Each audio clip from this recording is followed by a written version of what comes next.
What's going on, guys? This is J Jones 935 here, bringing you a tips and tricks walkthrough slash tutorial on Numa, the Call of Duty World at War Zombies map. That's on Black Ops, a very good map, probably my favorite map, up there with some of the good ones like Mob of the Dead and Derice. This is personally my favorite map, one of the easiest maps in my opinion, especially if you're playing solo. Because you just have so many options to run around, and I've seen a lot of solo strategies and like ways you can work around this map, and mine's pretty much the same as the some of them are, but just kind of some more tips and little things you need to know that will help that I didn't necessarily see in every single video that I watched, or even some that I didn't see in any at all. Alright, so let's go ahead and jump right into it. First, you want to shoot a few bullets into the zombies and then knife them. That's just a way for extra points. You want to typically do that for the first couple rounds. I know, I think in this game I leave about round 3, at the end of round 3. But you want to try and stay in this spawn as long as you can and build up as much points. But honestly, I don't recommend buying a gun off the wall. It's just a waste of time. Just shoot a couple bullets into the zombie, then knife them, and that should get you a decent enough points. One thing to also note is that it's not important at all to which door you open. I know a lot of people like to say, open the downstairs one, because a lot of people like to camp in dog rounds up at the other side, and that's okay. That's your preference. I mean, personally, I would open both of them because I don't ever come back to the spawn once I get into the comm room and start running my circle.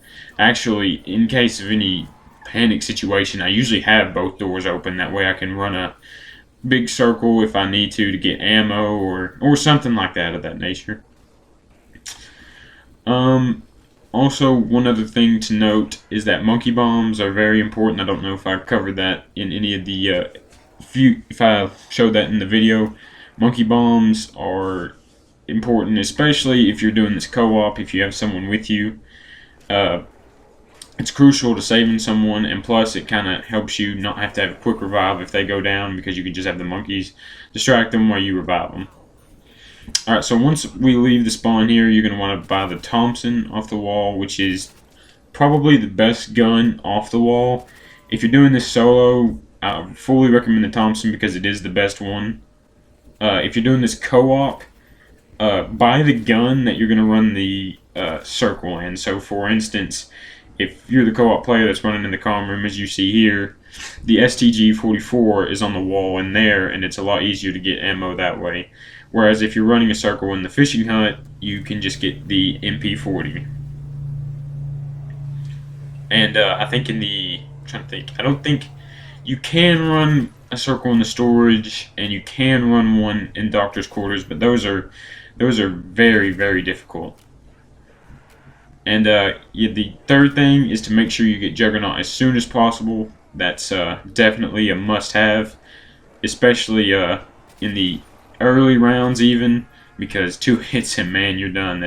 And you get hit a lot from a lot of places on this map. Even though it is, in my opinion, a fairly easy map, they still come from almost any direction. As you can see here, in the first early rounds, even though I open up to the comm room, I don't necessarily start the circle yet because the zombies come in at such a slow rate. I can just take them out fairly easily. If you want to know what guns are best, in my opinion, the Wonder Waffle is a must-have because it takes out hordes easily. It's very good for dogs. The Galil or the Commando are also good to have, and then the STG-44 is also good to have. Now, until I think I got to round 25, maybe, I think that's what round I was at when I got it, I got the ray gun. I typically don't use the ray gun on this map because I know in the World at War days, the splash damage got me killed so much. And that's one thing, the ray gun is the second most powerful gun in my opinion. But like I said, honestly, you really got to be careful with that splash damage, because in some instances, 2 hits from a zombie and then one shot with that splash damage with Jug, and you're down. And it's even with dogs, and it can be disastrous. The Wonder Waffles, you can still get splash damage from it, but it's a lot more difficult, in my opinion, to like get necessarily as badly damaged. Because usually when you use the Wonder Waffle, it kills the zombies that are at least decently in front of you, so you at least have a decent time to avoid the zombies that were much further down the road. Or versus where the ray gun, if you don't kill them, then they're still hitting you pretty bad, and it's just not good. As you can see here, I try and focus on getting headshots.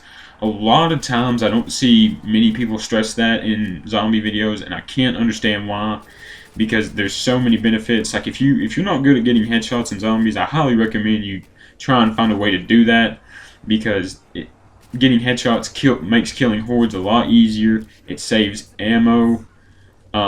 And especially into the high rounds, you're not going to kill many zombies by just shooting in the chest. I mean, you're really not, especially with maps like these where you don't even have pack-a-punch guns. But even if you had pack-a-punch guns, like in Der Riese, once you get to the rounds like past 25, really, and then up into the 30s and 35s even, it's just very ineffective. And I think here we're going to start a dog round. Personally, there's a lot of people have strategies to deal with dogs on their own. If you already have the Wonder Waffle, there's really no issue that you should have with dogs, especially if you're by yourself. I personally like to run around and try and get some distance between the dogs, so I don't kill myself with splash damage. But typically, if you're playing with more than one person, such as co-op or 3 or 4 people, you can go camp up in the other room from across the spawn. That's a good place. I like to camp. If not, I think the doctor's quarters, like against the perk machine that's in there, is always a good spot to camp for dogs. Or right in here on the screen here that you see is a decent place too. But typically, I like to stay outside where I can run around. Another thing I want to note is you can see bouncing betties there on the wall. You'll see me use bouncing betties in this video. To be honest, they don't really do that much. I mean, I just kind of place them to get an extra kill here and there for ammo's sake, but to be honest, it really doesn't matter. If we're going to talk about the perks for a quick second while this round is playing, because I'm going to let you look at a full round of kind of how I do things as far as the circle goes. The perks, if you're doing co-op, don't get quick revive, get double tap. But if you're doing solo, you need Juggernog and Speed Cola, especially, definitely. You need Mule Kick, honestly, in my opinion, because of the ammo situation. And if you're really confident, you don't have to get Quick Revive, and you can just get Double Tap. But obviously, you probably want to have Quick Revive just in case you have any accidents when it comes to going down and stuff like that. As you can, let me point out right here also, that area right there where you just see me shoot the zombies, that's most likely where you're going to have trouble with the circle. You shouldn't go down in any area like around here. You should be completely fine. You have many options to avoid a zombie if he's coming straight at you. But down this straightaway, it'll show me getting into it in a second. But down this straightaway white here is where that's where you're going to more than likely go down.